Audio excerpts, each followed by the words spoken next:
માણસ મરી ગયો એટલે એની નનામી બંધા દીધી. એટલે દીકરી છે એ બાપને ઘડી ઘડી વળગ, ઘડી ઘડી વળગ, ઘડી ઘડી વળગ. મારા બાપને કઈ લઈ જશો નહીં, મારા બાપને કઈ લઈ જશો નહીં, લઈ જશો નહીં, મારા બાપને કઈ લઈ જશો નહીં. દીકરી એવું કે, 9 વર્ષની દીકરી એવું કે, બહુ રોવા, બહુ રોવા, બહુ રોવા, બહુ રોવા. પણ શંકર ભગવાને કઈક લેખ લખ્યા છે. એટલે લખા ને શંકર ભગવાને કઈક લેખ લખ્યા છે. એક દાડો થયો, 2 દાડા થયા, 3 દાડા થયા, 10 દાડા થયા એટલે દીકરીને એનો બાપ બહુ યાદ આવ્યો. પટેલો મેલડી છું. 9-10 દિવસ થયા એટલે દીકરીને એનો બાપ બહુ યાદ આવ્યો, બહુ યાદ આવ્યો, બહુ યાદ આવ્યો. રાત્રે 12 વાગ્યા એટલે બાપનો ફોટો તો હોય ને, એટલે બાપ દીકરીને ફોટો હતો. એટલે દીકરી પોતે જ્યાં સૂતી હતી ને ત્યાં એના બાપના ફોટાને જો કરતી હતી.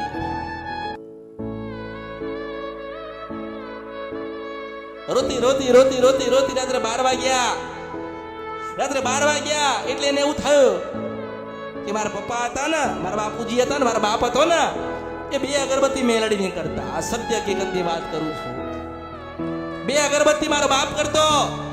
તે દીકરી રાત્રે 12 વાગ્યા, એક 9 વર્ષની દીકરી રાતના 12 વાગ્યા અને જઈને મેલડીની 2 અગરબત્તી કરી. કે મેલડી માં, મારા પપ્પાને મને મળાવજો.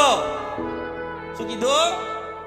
હે મેલડી માં, મારા પપ્પા કાં ગયા, મને મળાવજો.